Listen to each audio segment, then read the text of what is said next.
Hai geng sehat, sekarang ini kita lagi sering banget dengar berita tentang Omikron.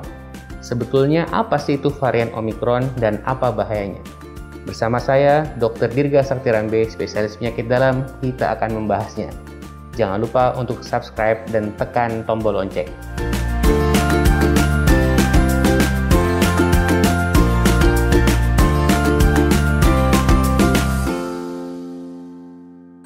Jadi varian Omikron merupakan salah satu varian dari virus SARS-CoV type 2 penyebab COVID-19. Varian ini istimewa sekali. Kenapa? Karena satu, jumlah mutasinya sangat banyak. Yang kedua, kemampuan menularkannya sangat tinggi. Dan data awal menunjukkan efektivitas vaksin dan obat itu menurun dengan varian Omikron ini. Kita sudah punya pengalaman buruk ya dengan varian Delta di Indonesia pada bulan Juni, bulan Juli. Data awal menunjukkan memang varian Omikron ini lebih tidak parah ya, atau lebih kurang parah dibandingkan dengan varian Delta. Namun, kita tidak boleh menganggap remeh. Kenapa? Karena laju penularannya lebih tinggi. Artinya walaupun mungkin tidak separah dengan Delta, tapi kalau yang kena ini orangnya banyak sekali, apalagi ada lansia, ada orang komorbid, belum divaksinasi, tentu juga bisa menyebabkan kematian dan rumah sakit kita akan penuh seperti bulan Juni-Juli kemarin.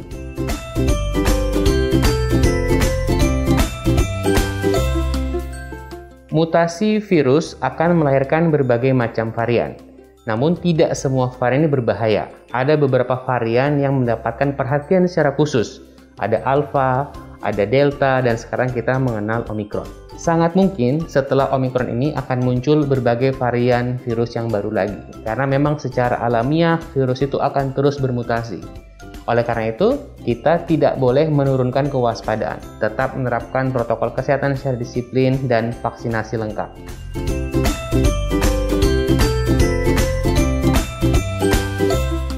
Secara alamiah, virus itu pasti akan bermutasi. Setiap kali virus menginfeksi orang yang baru, manusia yang baru, maka ia akan bermutasi. Oleh karena itu, untuk mencegah mutasi adalah dengan cara mencegah penularan dari orang ke orang.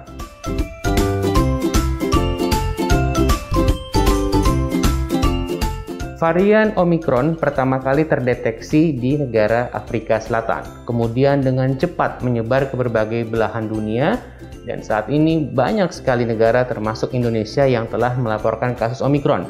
Ini terjadi karena mobilitas penduduk dunia sangat tinggi.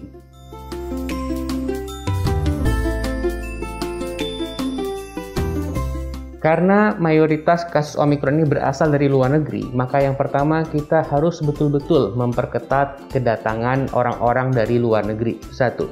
Yang kedua, sebetulnya apapun variannya termasuk Omikron, cara pencegahannya sama, ada 3. Yang pertama, dari dalam tubuh untuk menjaga daya tahan tubuh. Kita pola hidup sehat.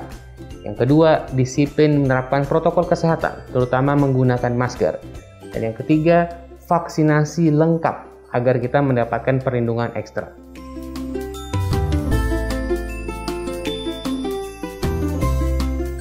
Sebetulnya sampai saat ini tidak ada satupun gejala yang khas Omikron. Artinya orang-orang dengan penyakit yang terinfeksi Omikron ini itu juga bisa mengalami gejala seperti penyakit COVID pada umumnya. Namun demikian memang beberapa penelitian menunjukkan orang dengan Omikron mayoritas mengeluhkan gejala lemas ya atau kurang fit, kemudian nyeri tenggorokan. Nah, tapi memang tidak semuanya mengalami gejala klasik COVID seperti demam, batuk, dan sesak.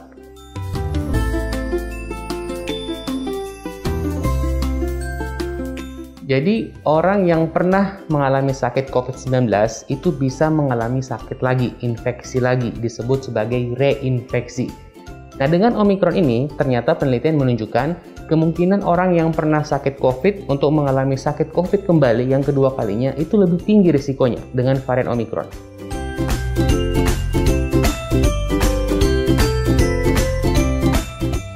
Pada prinsipnya, varian Omikron bisa menginfeksi siapa saja. Ya.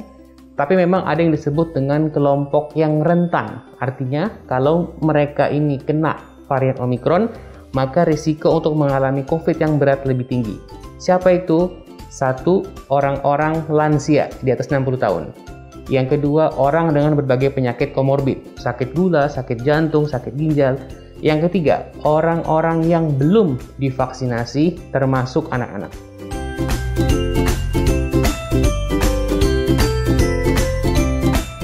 Berbagai data awal menunjukkan memang efektivitas berbagai vaksin ini menurun dengan adanya varian Omikron. Namun demikian, di Indonesia, sampai saat ini seluruh produk vaksin COVID yang kita gunakan masih terbukti efektif untuk mencegah COVID yang berat termasuk kematian akibat COVID, termasuk pada situasi Omikron sekarang ini.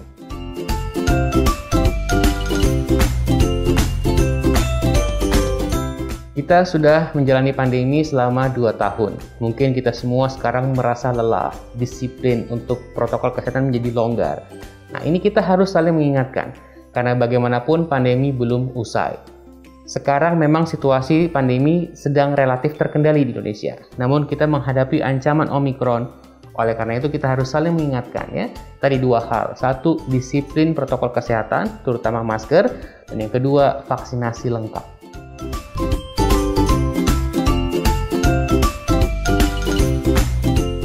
Kita tahu bahwa mayoritas kasus Omikron di Indonesia itu datang dari luar negeri, disebut sebagai PPLN, pelaku perjalanan luar negeri. Sedangkan kasus yang transmisi lokal di masyarakat itu jumlahnya sangat sedikit.